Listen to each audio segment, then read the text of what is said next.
Mardi 11 août, Genève.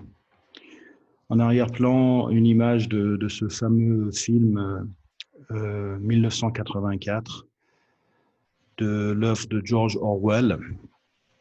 Alors, tous ceux qui ne l'ont pas encore vu ou qui l'ont déjà vu une première fois, ce serait bien de le voir ou de le revoir, pour la simple raison que on y arrive tranquillement. Malheureusement, dans certains pays, plus rapidement que d'autres.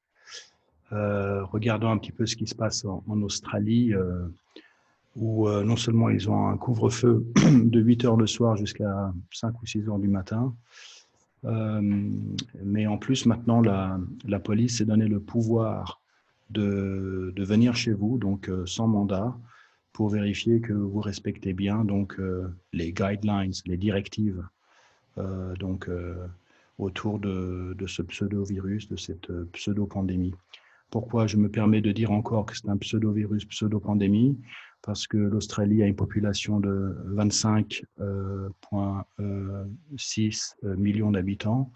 Ils ont eu 21 000 cas positifs et dernière nouvelle, ils sont à 300 cas, 300 morts.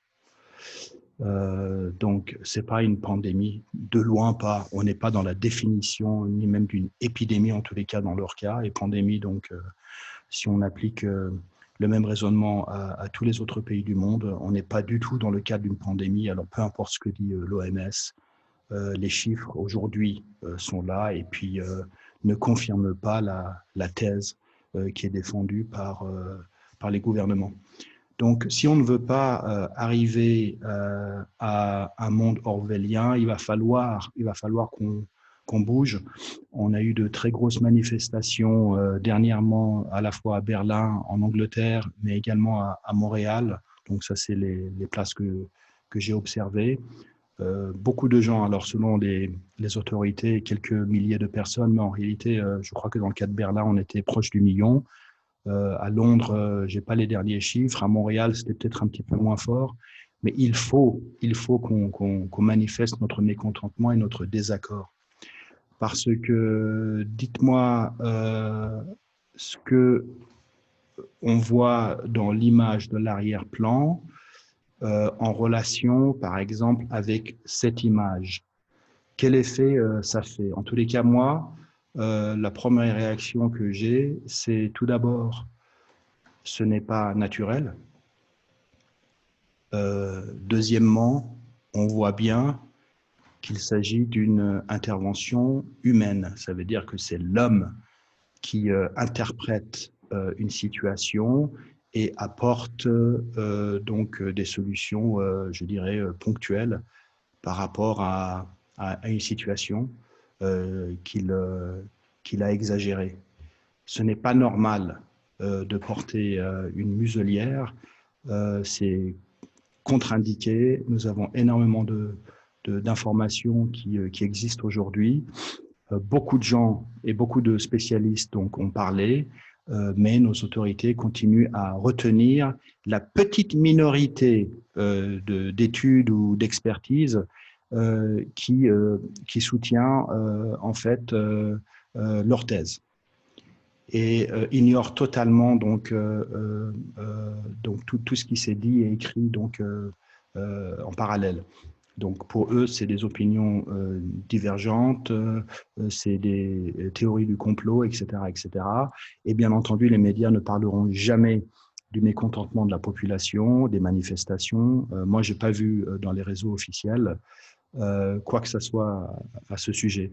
Par contre, ce que j'ai trouvé extrêmement choquant, c'est de nouveau une nouvelle contradiction qui se produit en ce moment même donc en Suisse avec la rentrée scolaire. Donc c'était je ne sais plus quel canton, enfin Romand, où on distribue, donc on nous montre ces scènes-là, donc toujours pour alimenter cette idée donc de cette nouvelle normalité qui n'en est pas une en réalité. C'est une anormalité en réalité. Mais bon, on distribue des masques à ces pauvres collégiens qui, bon, ne sont pas suffisamment, je dirais, sûrs d'eux-mêmes pour manifester leur désaccord. Ils sont trop jeunes, c'est normal, on a tous été jeunes, on a tous été ados.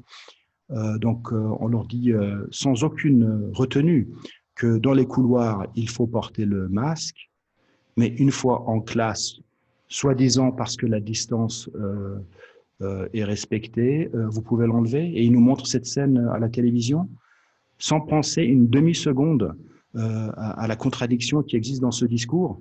Ce virus étant soi-disant aéroporté, mais qu'est-ce que ça change? Ils sont dans un lieu fermé, une classe d'une petite superficie, et là, on peut enlever le masque. Mais par contre, si vous allez chez votre coiffeur, votre esthéticienne ou votre, je ne sais pas, physiothérapeute, là, il faut porter le masque.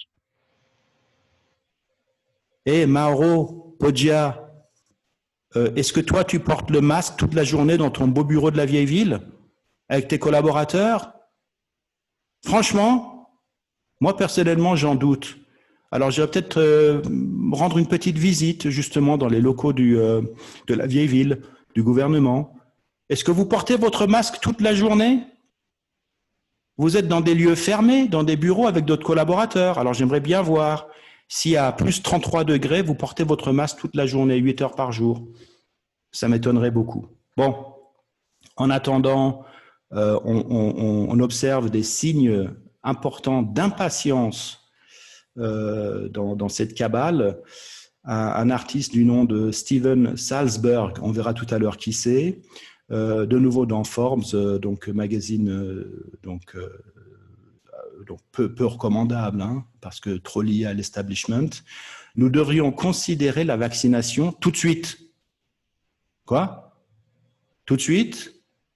Je veux dire, un vaccin soi-disant donc safe a besoin de 2 ans de préparation et de tests. Mais là, en l'occurrence, on nous dit non, c'est bon, on peut y aller. Donc, ils sont tellement impatients de gagner de l'argent. Et lorsque on descend plus bas, donc dans cet article, bien sûr, il nous parle de Moderna, toujours. Cette firme qui n'a jamais sorti aucun produit en 10 ans. Donc, il faut faire confiance au vaccin de Moderna que la Suisse a précommandé plus de 4 millions de doses, sous prétexte qu'une partie donc de la fabrication se fera par Lonza. Je veux dire, mais qui les autorise de dépenser 4 millions de doses de vaccins en précommande? Je veux dire, pourquoi est-ce qu'on devrait prendre ce vaccin?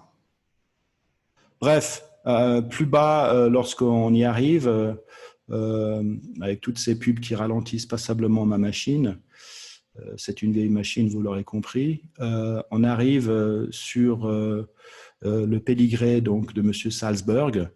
Alors, on va peut-être y arriver. Sinon, voilà. Et là, voilà, M. Salzberg. Qui est ce M. Salzberg?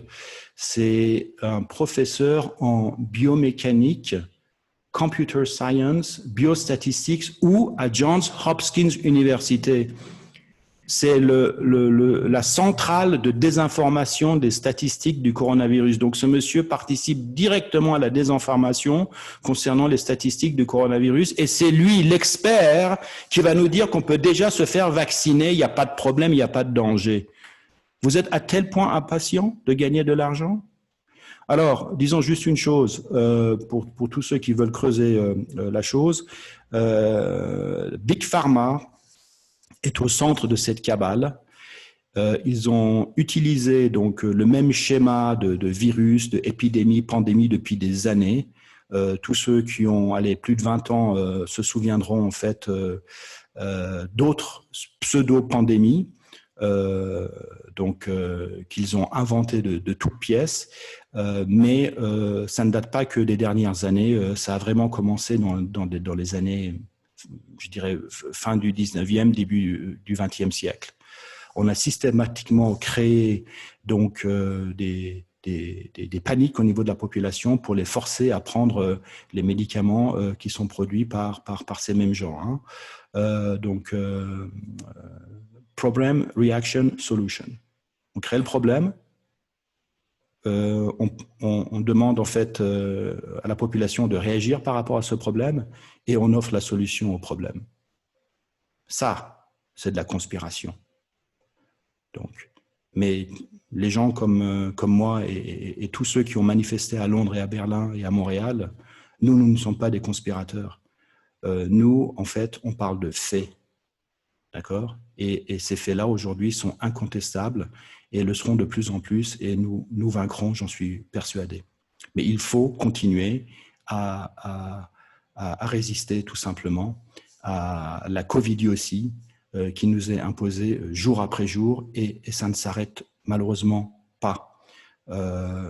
C'est pour la première fois, et je l'ai dit dans la dernière vidéo aussi, c'est pour la première fois dans l'histoire de la virologie que nous avons un soi-disant virus qui a une durée de vie, un cycle de vie aussi long. Ça n'est jamais arrivé. Le cycle de vie de tout virus est d'environ 70 jours. D'accord? Et dans l'écrasante majorité des cas, notre système de défense, notre microbiome, notre système immunitaire se charge du problème. Et on n'a pas besoin d'intervention humaine pour régler ce problème-là. Donc, il faut juste le savoir, ce sont des faits, ça c'est de la science. Ce que les autorités ont choisi de pousser est totalement discutable, et c'est notre rôle de netizen, de cyber-citoyen, d'ouvrir le débat et de ne pas rester silencieux, parce que ce qui nous pend au nez, c'est un monde orwellien. Donc, comme on l'observe concrètement, empiriquement en ce moment en Australie, c'est de la tyrannie, c'est la loi martiale médicale, donc en puissance.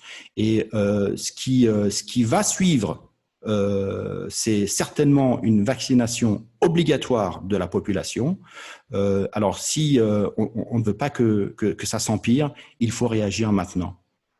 Il faut arrêter de porter le masque. Nous ne sommes pas des esclaves. Nous avons quand même un petit peu de matière grasse utile entre nos deux oreilles, et il faut l'utiliser. Il faut arrêter d'acquiescer. Ne pas mettre le masque jusqu'au moment où quelqu'un qui représente probablement, je dirais, les propriétaires d'un lieu, nous demande de le mettre. Ce que je veux dire par là, quand vous allez chez quelqu'un et il vous demande de retirer vos chaussures, vous êtes sous son toit, bah, vous allez le faire. Vous n'allez pas arguer avec lui. De même, si vous allez dans un supermarché qui est un lieu privé, ça appartient donc à un groupe.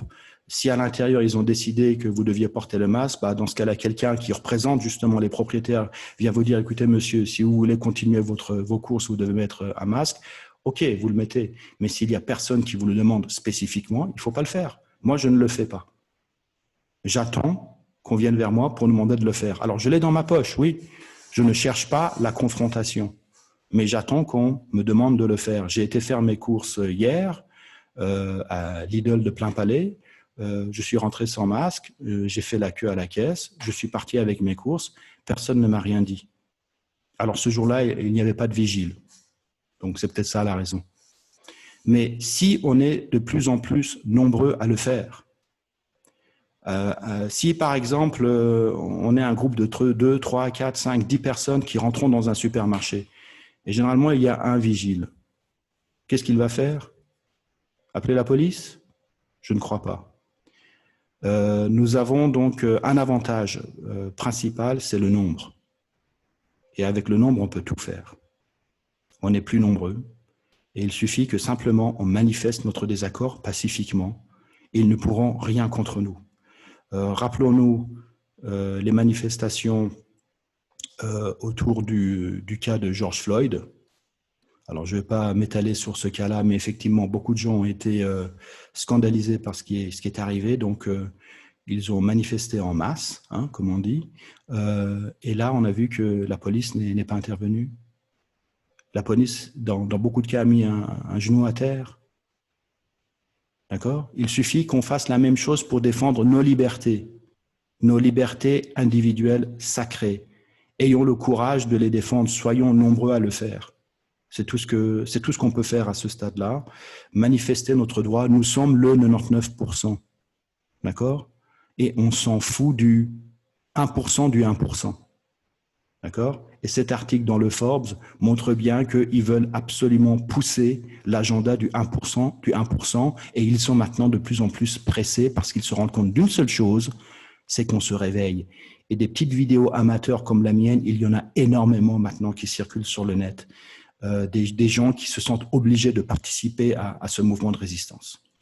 Allez, je m'arrête là pour aujourd'hui. Et puis, bonne journée à tout le monde.